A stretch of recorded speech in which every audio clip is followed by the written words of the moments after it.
are on food stamps. So how did we get to this point? Joining us now, Fox News contributor and author of the brand new book today, Blacklash, How Obama and the Left Are Driving Americans to the Government Plantations, Deneen Borelli. Wow. That is an eye-catching lead on the front cover of your book.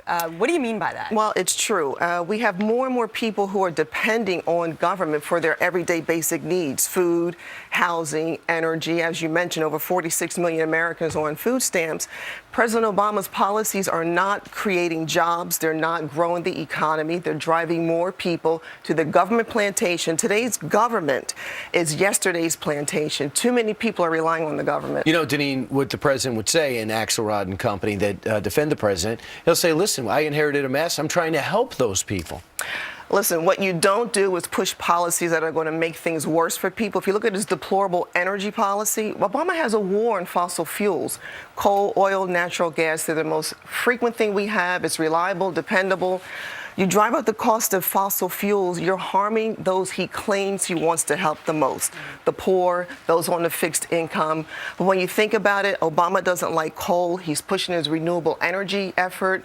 It's not working. It can't stand on its own, and he's harming our economy and harming hardworking Americans. You also point out in Blacklash that you believe the failed stimulus has played a lot into this. In what way?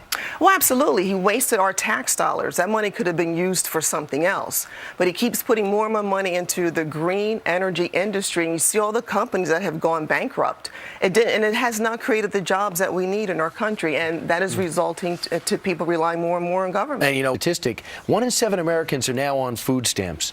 Yet some people would say, wow, he's a hero, the president is, for helping those people who can't afford a good meal. No, what we need are people to be self-sufficient, to be able to survive on their own means. We don't need government butting into our lives. First of all, government can barely deliver the mail. Have you been to a motor vehicles lately? I mean, government, is not the answer. It's the individual. And what we need are policies that are going to grow the economy, cut taxes, reduce regulations. That's what we need coming from our president.